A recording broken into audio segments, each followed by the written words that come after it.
সারা দেশে হঠাৎ করে জ্বালানি তেলের সংকট দেখা দেয় বিভিন্ন পেট্রোল পাম্পে দীর্ঘ লাইনে দাঁড়িয়ে তেল সংগ্রহ করতে হচ্ছে যানবাহন চালকদের। কোথাও কোথাও কয়েক ঘন্টা অপেক্ষার পরও প্রয়োজনীয় তেল পাচ্ছেন না তারা। অনেকে 4 থেকে 5টি পাম্প ঘুরেও তেল পাননি। বিমানবন্দর এলাকার পাশে 2টি পাম্পের মধ্যে একটি বন্ধ থাকায় অন্য পাম্পটিতে ভিড় বেড়েছে সকাল থেকেই। চালকরা জানান প্রায় 2.5 ঘন্টা লাইনে দাঁড়িয়ে মাত্র 200 টাকার তেল পেয়েছেন। তাদের অভিযোগ, ইরান ও যুক্তরাষ্ট্রের চলমান উত্তেজনার কারণে আন্তর্জাতিক বাজারে তেলের ঘাটতির কথা বলে সরবরাহ কমে যাওয়ার বিষয়টি সামনে আনা হচ্ছে। এদিকে পাম্পের তেল বিতরণকারীরা বলছেন, ডিপো থেকে তেল সরবরাহ না এলে তাদের পক্ষে তেল দেওয়া সম্ভব নয়। সরবরাহ স্বাভাবিক না হওয়া পর্যন্ত এই সংকট কাটবে না বলেও আশঙ্কা প্রকাশ করেন তারা। পবিত্র রমজান উপলক্ষে নটরডেম কলেজে 2003 ব্যাচের শিক্ষার্থীদের উদ্যোগে পুনর্মিলনী ও ইফতার মাহফিল অনুষ্ঠিত হয়েছে। শনিবার রাজধানীর মিরপুর 12-তে একটি রেস্টুরেন্টে আয়োজিত এ অনুষ্ঠানে প্রায় 50 জন সাবেক শিক্ষার্থী অংশ নেন। দীর্ঘদিন পর একত্রিত হয়ে শুরুতে বিশেষ মোনাজাতে উপস্থিত সকলের সুস্বাস্থ্য, কল্যাণ ও দেশের শান্তি সমৃদ্ধি কামনা করা হয়। এরপর সবাই একসঙ্গে ইফতার করেন। আনন্দঘন পরিবেশের সময় কাটানোর পাশাপাশি মেতে ওঠেন পুরনো দিনের স্মৃতিচারণে। ব্যস্ত জীবনের মাঝেও পুরনো বন্ধুদের সঙ্গে এমন মিলন মেলা বন্ধুদের বন্ধনকে আরও দৃঢ় করে বলে মনে করেন তারা। আয়োজকরা জানান, ব্যাচের সদস্যদের মধ্যে সম্পর্ক ও যোগাযোগ বজায় রাখতে প্রতি বছর এ ধরনের পুনর্মিলনী ও ইফতার অনুষ্ঠানের আয়োজনের পরিকল্পনা রয়েছে। অস্ট্রিয়ার রাজধানী ভিয়েনায় এশিয়ান ইসলামিক কমিউনিটির ইফতার মাহফিল অনুষ্ঠিত হয়েছে। শুক্রবার ভিয়েনার 23 নং ডিস্ট্রিক্ট এ লাক্সারিয়াস এটাপ সেন্টারে আয়োজিত ইফতার মাহফিলে সভাপতিত্ব করেন এশিয়ান ইসলামিক কমিউনিটির চেয়ারম্যান ইঞ্জিনিয়ার হাসিম মোহাম্মদ। রমজানের গুরুত্ব ও তাৎপর্য নিয়ে আলোচনা করেন ইসলামিক রিলিজিয়াস অথরিটি ইন অস্ট্রিয়ার প্রেসিডেন্ট তুর্কিশ বংশোদ্ভূত অমিত ভুরাল, ভিয়েনার পার্লামেন্ট মেম্বার ও ভিয়েনার মেয়র ডক্টর মিকায়েল লুডভিগ এর প্রতিনিধি আসলিহান বজাতেমার। অনুষ্ঠানে উপস্থিত ছিলেন টার্কিশদের 4টি সর্ববৃহৎ ইসলামিক কমিউনিটির নেতৃবৃন্দ, বসনিয়ান, আরাবিয়ান, আলবেনিয়ান ইসলামিক কমিউনিটির কেন্দ্রীয় নেতৃবৃন্দ, ভিয়েনাস্থ জাতিসংঘের বিভিন্ন দপ্তরে কর্মরত মুসলিম ডিপ্লোম্যাট এবং সায়েন্টিস্টগণ। বাংলাদেশি কমিউনিটির পক্ষে উপস্থিত ছিলেন বাংলাদেশি রাষ্ট্রদূত তৌফিক Hasan, first secretary Tanvir Ahmed, Bangladesh Austria অ্যাসোসিয়েশনের সভাপতি আক্তারুজ্জামান শিবলি। পরে মুসলিম উম্মাহর কল্যাণ কামনায় দোয়া ও মোনাজাত করা হয়। আন্তর্জাতিক নারী দিবস উপলক্ষে রাজধানীর ধানমন্ডিতে প্যানকেয়ার হাসপাতাল অ্যান্ড ফ্যাসিলিটি সেন্টারের উদ্যোগে ফ্রি মেডিকেল ক্যাম্প ও র্যালি অনুষ্ঠিত হয়েছে।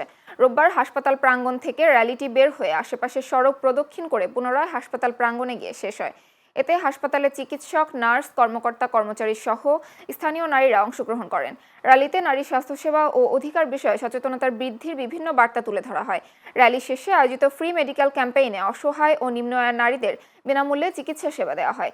এ সময় উপস্থিত ছিলেন প্যানকেয়ার হাসপাতাল অ্যান্ড ফ্যাসিলিটি সেন্টারের chairman doctor Kamrun Nahar, managing director Mohammad Shahnur Islam, deputy managing director Mohammad Monowarul Haque এবং ডিরেক্টর ডাক্তার মাহবুবা খানম। ভবিষ্যতেও এ ধরনের মানবিক উদ্যোগ অব্যাহত থাকবে বলেও জানান আয়োজকরা। নোয়াখালী 5 আসনের সংসদ সদস্য মোহাম্মদ ফখরুল ইসলামের মা রেজিয়া বেগমের দাফন সম্পন্ন হয়েছে। শনিবার রাতে নোয়াখালীর কোম্পানিগঞ্জ উপজেলার মুছাপুর ইউনিয়নের 4 নম্বর ওয়ার্ডে দ্বিতীয় জানাজা শেষে রাত 10টার দিকে পারিবারিক কবরস্থানে তাকে দাফন করা হয়।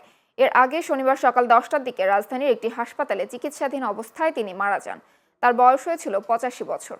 জানা যায়, নোয়াখালী জেলা বিএনপির আহ্বায়ক মাহবুব আলমগীর আলো, সদস্য সচিব হারুনুর রশিদ আজাদ, কোম্পানিগঞ্জ উপজেলা বিএনপির সাবেক আহ্বায়ক নুরুল আলম শিকদার, কোম্পানিগঞ্জ উপজেলা জামায়াতে ইসলামের আমির অধ্যক্ষ বেলায়েত হোসেন সহ জেলার বিভিন্ন রাজনৈতিক নেতা, স্থানীয় গণ্যমান্য ব্যক্তি সহ প্রশাসনের বিভিন্ন পর্যায়ের কর্মকর্তারা উপস্থিত ছিলেন। রেজিয়া বেগমের মৃত্যুতে শোক জানিয়েছেন বিএনপি মহাসচিব মির্জা ফখরুল ইসলাম আলমগীর। কক্সবাজারে চাঁদা না দেয়ায় গণেশ নামে এক ব্যবসায়ীকে ছুরিকাঘাত করে হত্যা করেছে দুর্বৃত্তরা। শনিবার কক্সবাজারের আলীর জাহাল এলাকায় পল্লাইন্না কাটায় এ ঘটনা ঘটে। স্থানীয়রা জানান, নিহত গণেশের বাড়িতে একটি সেফটি ট্যাঙ্ক নির্মাণের কাজ চলছিল।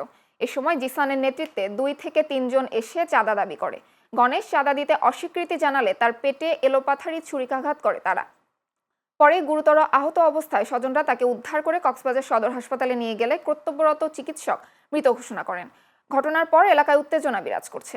এই ঘটনায় জড়িতদের গ্রেফতারের চেষ্টা চলছে বলে জানিয়েছে পুলিশ।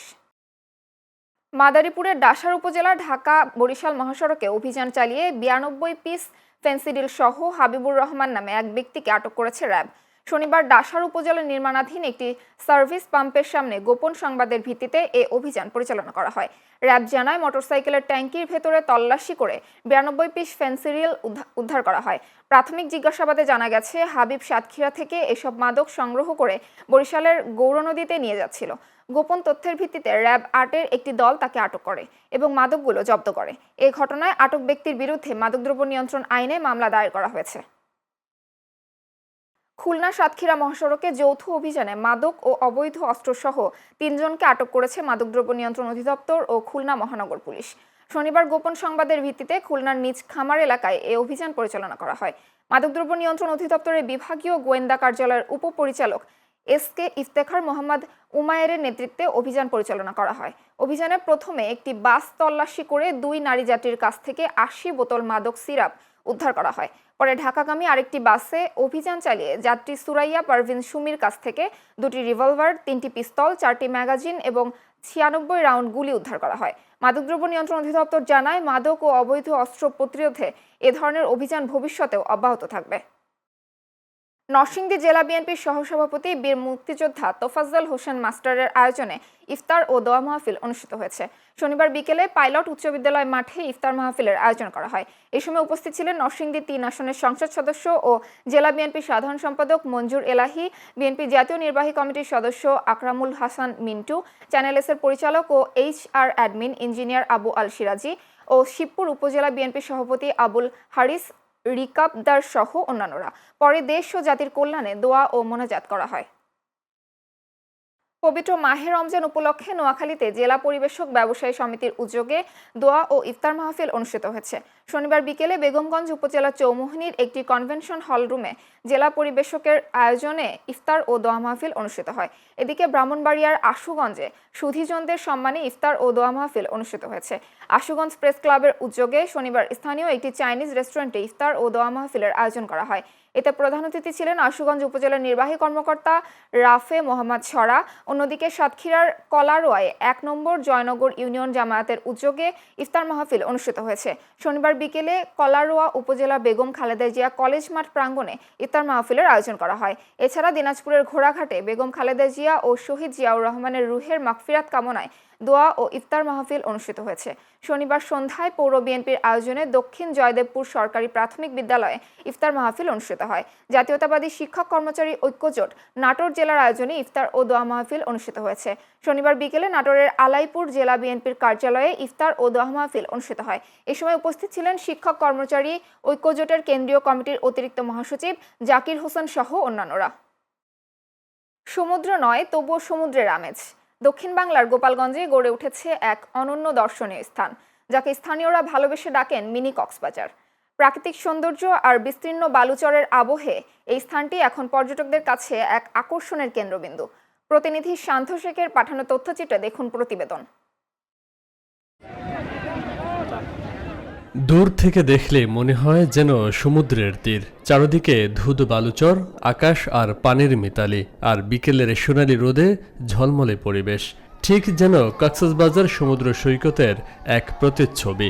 গোপালগঞ্জ সদর উপজেলার জালালাবাদ ইউনিয়নের মধুমতি নদীর তীরে বিস্তৃত চরে গড়ে ওঠা এই স্পটটি ইতিমধ্যেই নজর কেড়েছে ভ্রমণ পিপাসুদের।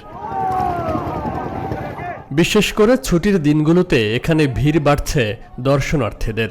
পরিবার পরিজন নিয়ে ঘুরতে আসছেন নানা বয়সী মানুষ। কেউ ছবি তুলছেন, কেউ বালুচরে হাঁটছেন, আবার কেউ উপভোগ করছেন নদীর শান্ত ঢেউ। সামাজিক যোগাযোগ মাধ্যমে ছবি ও ভিডিও ছড়িয়ে পড়ায় জায়গাটি আরও জনপ্রিয় হয়ে উঠছে। আমি এর আগে এখানের অনেক ভিডিও দেখছি, দেখে আমার অনেক ভালো লাগছে। এরপর আমি আমার হাজব্যান্ডকে বলছি যে আমাকে একটু এখানে নিয়ে চলেন ঘুরতে। ফোনে যা দেখছি এসে ওর থেকে অনেক বেশি ভালো। পরিবেশটা খুবই সুন্দর। আমরা 2 ফ্রেন্ড চলে আসছি আজকে দেখার জন্য। যদি আমাদের ভালো লাগে, আমাদের ফ্যামিলির সবাই আসবে, আমাদের ভালো লাগছে। কোনো ঝামেলা, কোনো ধরনের কোনো বিশৃঙ্খলা নাই। এখানের মানুষ অনেক নম্র, ভদ্র। স্থানীয় ব্যবসায়ীরাও পাচ্ছেন নতুন সম্ভাবনার মুখ। গড়ে উঠেছে ছোট ছোট খাবারের দোকান, ভ্যান গাড়িতে বিক্রি হচ্ছে ঝালমুড়ি, চটপটি, নারকেলের পানি। পর্যটকদের আগমনে স্থানীয় অর্থনীতিতে এসেছে ইতিবাচক পরিবর্তন। এই 10-15 দিনের স্থিতি ভাইরাল হয়েছে। দূর দূরান্ত থেকে দোকানপাট আসতেছে, আরও আসবে নাকি। বিভিন্ন এই যে ছোট ছোট ছোট মেলা বসবে। যা দেখতেছি মনে হয় সামনের থেকে আরো বেশি আসবে, কারণ অনেকে তো জানে না, এখন জানাজানি হইলে পরে সম্ভবত লোক আরো বেশি হবে। এই গত 3 দিন চলতেছে আমার দোকান, ভালোই চলছে, বেচা কিনা আলহামদুলিল্লাহ। তবে পর্যাপ্ত অবকাঠামো ও নিরাপত্তা ব্যবস্থার ঘাটতির বিষয়টিও সামনে এসেছে। পর্যটকদের নিরাপত্তা, পরিষ্কার পরিচ্ছন্নতা এবং স্থায়ী উন্নয়নের জন্য সংশ্লিষ্ট কর্তৃপক্ষের নজরদারি বাড়ানোর দাবি জানিয়েছেন স্থানীয়রা। ফেসবুক আইডিতে আমি এটি প্রচার করার পর থেকে অনেক দর্শক এখানে আসে, তা আসার পরে এখন দেখি যে খুবই সৌন্দর্য লাগতেছে এবং অনেক দর্শক প্রতিদিনকে আমার 2000-3000 করে দর্শক আমাদের এখানে বাড়তেছে। একজনের উচিত অন্যের সেফটির কথা, নিরাপত্তার কথা চিন্তা করা। এখানে অনেক মহিলারা আসে, তাদের নিরাপত্তার দায়িত্ব নিজের নিতে হবে। আমরা স্থানীয় পর্যায়ে চেষ্টা করতেছি এই ব্যাপারটা যতটা সম্ভব কন্ট্রোল করার। নিরাপত্তার জন্য অটোমেটিক আমরা প্রশাসনের কাছে আবেদন জানিয়েছি। আমাদের স্থানীয় যে প্রশাসন, স্থানীয় যে পুলিশ ফাঁড়ি গোপীনাথপুর তদন্ত কেন্দ্র, তাতে আইসি নলেজে দিয়ে আছে। প্রশাসন অটোমেটিক সবসময় এখানে অবস্থান করতেছে। উপজেলা নির্বাহী কর্মকর্তা জানিয়েছেন, এখানে নিরাপত্তা ও পরিষ্কার পরিচ্ছন্নতা নিশ্চিতে কাজ করছে প্রশাসন। ভবিষ্যতে এটিকে একটি নিয়ন্ত্রিত পর্যটন স্পট হিসেবে গড়ে তোলার পরিকল্পনাও রয়েছে। আমরা সেখানে গিয়ে দেখেছি এখানে ভ্রমণ পিপাসু যে মানুষজন আছে তারা এখানে আসছে, উপভোগ করছে, তারা গোসল করছে। পর্যটকদের সার্বিক নিরাপত্তার জন্য আমরা ইতিমধ্যে সংশ্লিষ্ট ইউনিয়ন পরিষদের চেয়ারম্যান, গ্রাম পুলিশ এবং মেম্বারদেরকে সম্পৃক্ত করেছি। তারা নিয়মিত খোঁজখবর রাখছেন। এছাড়া কোনো অপ্রীতিকর ঘটনা যেন না ঘটে সে বিষয়ে আমাদের আইন শৃঙ্খলা রক্ষাকারী বাহিনী সচেষ্ট হয়েছে। সমুদ্র না থাকলেও সমুদ্রের আবহে এক টুকরো আনন্দ খুঁজে পেতে এখন অনেকেরই গন্তব্য গোপালগঞ্জের মিনি কক্সবাজার। সঠিক পরিকল্পনা আর পরিচর্যা পেলে এটি হতে পারে দক্ষিণাঞ্চলের অন্যতম জনপ্রিয় পর্যটন কেন্দ্র। Faisal Mahmud, channel S news desk.